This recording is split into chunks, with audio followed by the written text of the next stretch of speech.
so much in a rush getting into this new place and it seems so exciting, but we don't realize everything that it takes and everything that we need to leave behind. So that's why sometimes we're not able to go in these new places that we say we so want to go to because we're still attached to the old things. And there's a part of us that still wants to keep those things alive. I'm back for the intuitive message of the day. Let's see what message wants to be shared today. I always get a bit stressed. I think it's like my ego that's stressed because it's the unknown. And I'm like, will I find the right words? This is going to be a topic I could talk about, but I just need to trust it. Okay, so the grief of entering new doors. This is exactly what I'm doing right now. I'm entering a new door and there's a grief. There's a letting go that has to happen. My ego has to let go. My ego has to let go of the comfort. My ego has to let go of the known.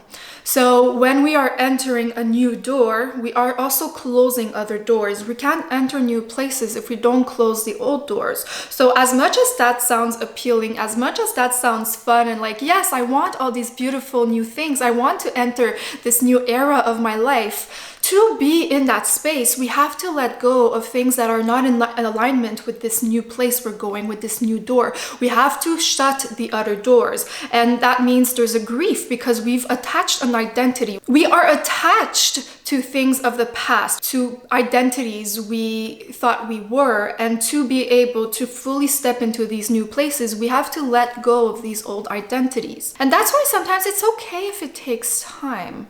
Like sometimes we're so much in a rush getting into this new place and it seems so exciting and like, wow, I really want to go there. But we don't realize everything that it takes and everything that we need to leave behind. So that's why sometimes we're not able to go in these new places that we say we so want to go to because we're still attached to the old things. And there's a part of us that still wants to keep those things alive. So this is what blocks our forward movement.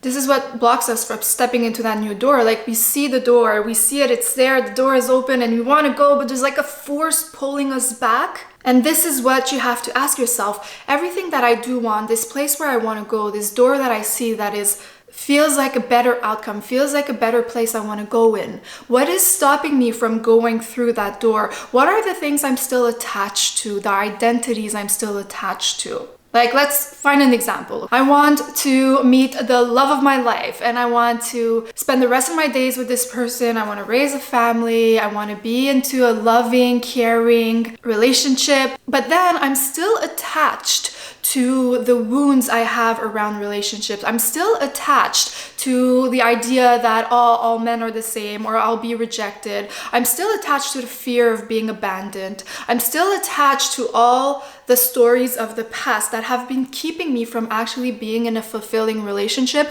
And in order to go into that fulfilling relationship, we're going to have to say bye. We're going to have to let go. And you might say, well, yeah, I do want to let go of these things. I do want to let go of these fears. Like, that's a no-brainer. Like, it's obvious I don't want these things, but there's a part of you that's attached to it because it's attached to the known aspect of life. And that's more the operating through the ego. Like, the ego wants to know.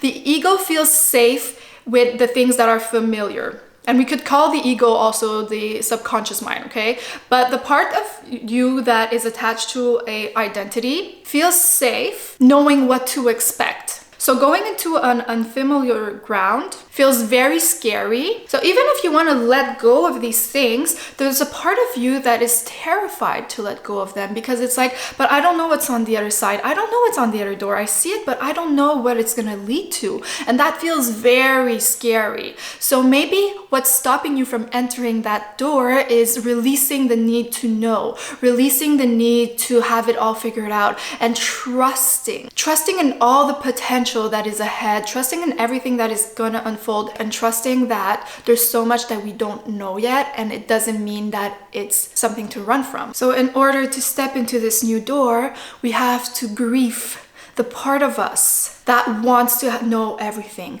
that wants to be in control, that wants to have certainty in order to fully step into this beautiful new place where it's going to be very unknown and we don't know what is going to unfold. But that makes it so potent because it means there's so much possibilities. There's possibilities that you've never even thought of because now you're stepping into the infinite space. Instead of being into the known finite space of everything I know based on your perceptions, based on your experiences. You know, you have your tunnel vision, and now you're opening up. You're leaving that tunnel vision behind and you're opening up to an infinite possibility. So that's the new door. But to get into that new door, we have to grieve. So what are the things you have to grieve? What are the things you have to leave behind? Let yourself the time for this grieving process. It's okay if it takes time. It's okay if it's hard to let go. It's just as like when you're in a relationship that's not working anymore and you're like, I know I need to leave. I know it's not a match anymore,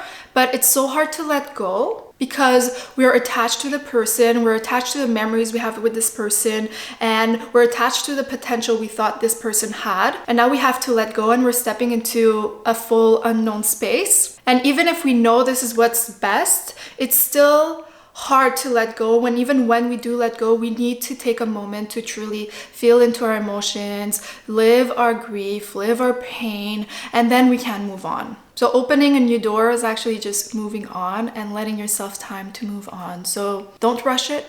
Give yourself time and just ask yourself, the thing I want, the door I want to enter, what is stopping me from entering that? And start from there. Much love, my friends.